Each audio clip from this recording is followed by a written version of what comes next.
तो दोस्तों टाटा एलेक्सी ने अपने क्वार्टर वन के नंबर को डिस्क्लोज कर दिया है। तो चलिए देखते हैं क्या है क्वार्टर वन के नंबर्स के अंदर। डाटा लाख्स में मैं आपको क्रोस में बता रहा हूँ। तो देखिए पिछले क्वार्टर में कंपनी 993 करोड़ का रेवेन्यू जनरेट की थी ऑपरेशन के थ्रू, पिछले साल 892 करोड़, जबकि अभी देखते हैं तो बढ़ के 1021 करोड़ आपको जाता हुआ देखने को मिला है। तो साल दर साल जाते हैं, साल दर साल कंपनी के रेवेन्यू के अंदर लगभग 13% के आसपास का जंप आपको देखने को मिला है। जबकि क्वार्टरली बेस पे जाते हैं तो क्वार्टरली बेस पे लगभग 3% के आसपास की तेजी है। तो कंपनी का रेवेन्यू देखते हैं, साल दर साल क्वार्टर दोनों आपको बढ़ते हुए देखने को मिला है। हालांकि कंपनी शो कितने किया, 1021 करोड़ का रेवेन्यू शो किया, जबकि मार्केट का जो अनुमान था वो भी था लगभग 1020 करोड़ के आसपास। तो आप कह सकते हैं जितना मार्केट का अनुमान था उतना ही आपको देखने को मिला है। तो रेवेन्यू आपको इनलाइन आपको देखने को मिला है। चलिए कंपनी के जो नंबर है वो यूएसडी में देख लेते हैं, डॉलर में देख लेते हैं क्या ग्रोथ आपको देखने को मिला है। तो यहाँ पे देखते हैं तो साल दर साल आपको 13% के आसपास का जंप आपको देखने को मिला है।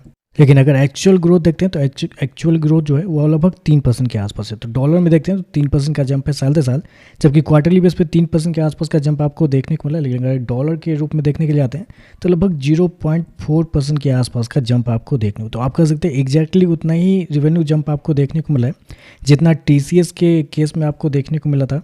और LTA माइंट्री इन दोनों का भी रेवेन्यू क्वार्टरली बेस पे 0.5% के आसपास बढ़ा था। तो उतना ही यहाँ पे भी आपको देखने को मिला है। तो रेवेन्यू इनलाइन है, लेकिन कुछ खास रेवेन्यू आपको देखने को नहीं मिला है।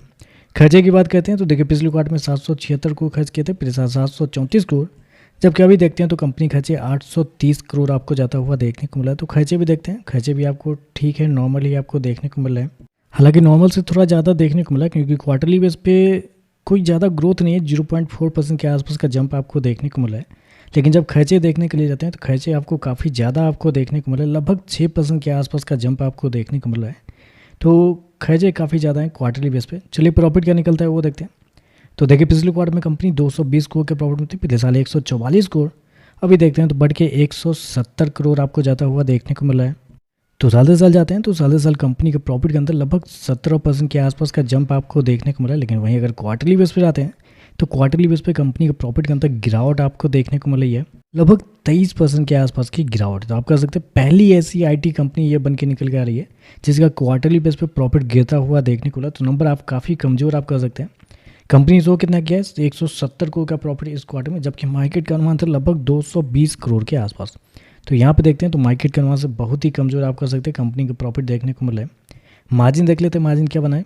तो पिछले साल कंपनी का जो मार्जिन था वो था आपका लगभग 16.14% के आसपास। पिछले क्वार्टर की बात करते हैं तो पिछले क्वार्टर में 22.17% के आसपास था, जबकि अभी देखते हैं तो कंपनी मार्जिन 16.65 आपको जाता हुआ देखने को मिला है। तो साल दर साल हल्का सा बढ़ा है, लेकिन क्वार्टरली बेस पे देखते हैं तो एक बड़ी गिरावट है कंपनी के मार्जिन के अंदर।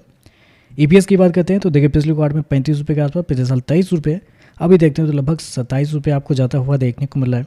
ऐसे में जिस प्राइस पे शेयर आपको ट्रेड करता हुआ देखने को मिला है 3700 के आसपास, उस पर करंट पी निकालने के लिए आते हैं लगभग 37 के पी पे शेयर आपको ट्रेड करता हुआ देख लो, 37 के पी पे, जहाँ पे वो TCS इन्फोसिस CSI जो कंपनी है लगभग 16-17 के पी पे ट्रेड करते हुए आपको देखने को मिले। वहाँ देखते हैं तो 37 के पी पे शेयर आपको ट्रेड करता हुआ देखने को मिला। नंबर देखें तो नंबर कुछ खास नहीं, मुझे लगता है थोड़े कमजोर ही आपको देखने को मिले।